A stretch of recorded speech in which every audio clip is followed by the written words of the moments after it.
Hey everyone! So I haven't done a video in quite a while now, and that's partially due to us looking at rhetoric and working on persuasive aspects in life and in multimodal projects and doing projects and things like that as we transition into our actual persuasive writing piece. So today I wanted to kind of stay on that topic and talk a little more about how I deal with rhetorical situations and my own tips on how I have a positive conversation with someone, even if I might disagree with them. So here it is, my top 10 tips on how to have a positive argument. Number 10, calm down. My grandma actually told me this one when I was really little. She told me that it takes two people to argue, and that's true. There can be more, but it definitely takes two individuals at least. And I was always told if you're in an argument, most people think that's a negative word, and people can get really heated towards each other. That can be expected if that's what you're used to, but arguments shouldn't be that way. If you find yourself in an instance where your opponent is yelling at you, and you're going to feel, I need to yell back because they can't hear me, and that just escalates the situation and there's no communication going on. Don't do that. If you lower your volume and you calm down, they have no choice but to lower themselves down as well, and that just makes a better conversation for everybody. Number 9, keep it positive. This can be really hard for people who aren't experienced with having positive rhetoric around them. You cannot call somebody a name and win the argument. In my opinion, if you call somebody a name, you're done. You've lost your argument. Your ethos, that credibility, that trust you should have with this other individual, it's gone. And if you remember from my last video, ethos is an entire third of the 3 appeals of rhetoric. If you're missing a whole third, you're not going to win anyways. Your argument's done and you need to get out of the conversation. If somebody else is calling you a name, get out of the conversation. They're not at the level where they're going to respect you. And again, no positive communication is happening. Get out. Number 8, be open. When I say be open, I mean be open to the possibility that you can be persuaded, or you can persuade this other person in a positive way. You don't have to just win somebody over and it's done. You can win and have the other person win as well by having a win-win situation. You can meet and come to a compromise. It doesn't have to be like a fight or like a physical altercation where there's a clear winner and there's a clear loser. You want to keep it positive because you should both come out of the conversation feeling energized and excited about this debate you had, rather than angry and hateful and feeling spite towards your opponent. That's not healthy, and that's not how things should work. Number 7, be informed. You need to create an opinion when you're having a debate. What is really critical is that you need to have an informed opinion. That means you've done research and you know facts. Everyone can have an opinion, and that's great. You should have an opinion. But I tell my students this, an opinion is your lowest form of intelligence. You're entitled to have one as long as you back it up. Number 6, educate yourself. When I say educate yourself, I mean be educated on both sides of the argument.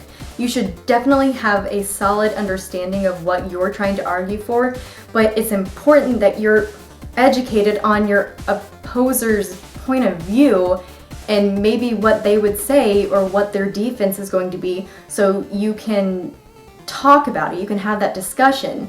Maybe you've come up with a counter argument. Maybe they've come up with a counter argument for you.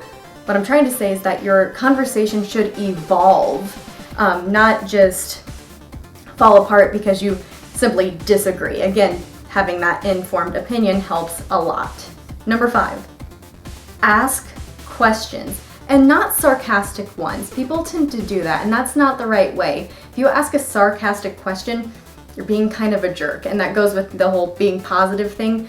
You need to ask questions because you're trying to understand the opposer. The sooner you can come to an understanding between one another, the sooner you'll have positive communication taking place. And that's kind of the whole point of having this argument to begin with.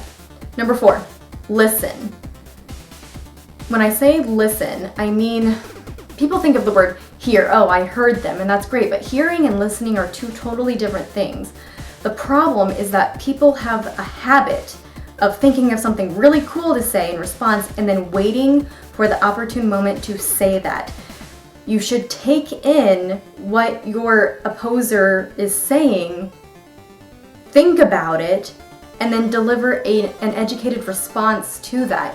You shouldn't just wait with this cool answer or cool retort that you've been saving up. It's not going to help your situation. It's not going to make you look cool. It's not going to help you win your argument. And it just makes it seem like you weren't listening, and it's because you weren't. So listen. And if your opposer is not listening and they're just doing these snarky jabs at you, it's another good indicator that you simply need to get out of the conversation. Number 3, don't take it personally.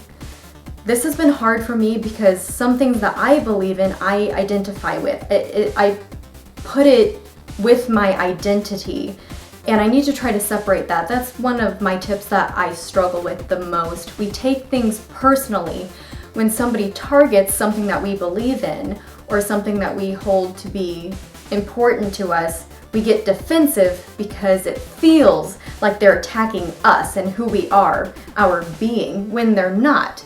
Normally, they should be talking about a situation or a belief, and you should try to separate yourself from that to just discuss that as a whole.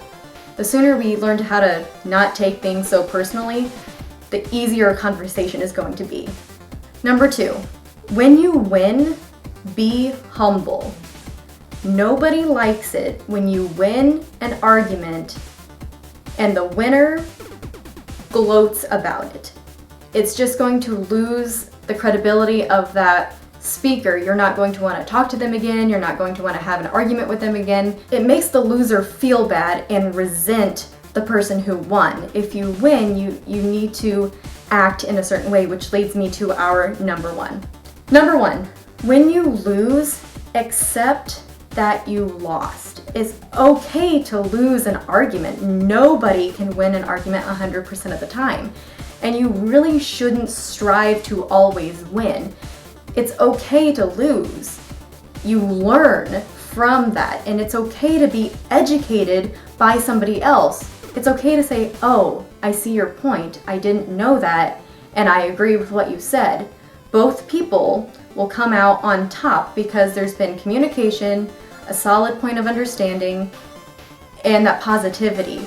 If you guys can start using those in your everyday lives and incorporate that into your lifestyle, you're going to have a lot more positive reactions from other people. Things are going to go your way more. And again, remember all those appeals of rhetoric when using these.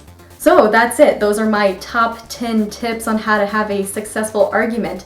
I really appreciate you guys are watching this. Oh, and there is no homework in this video. Sometimes teachers don't like giving homework. This one was just for fun. Shana says hi. Bye, guys. Moo, moo, moo, moo, moo, moo.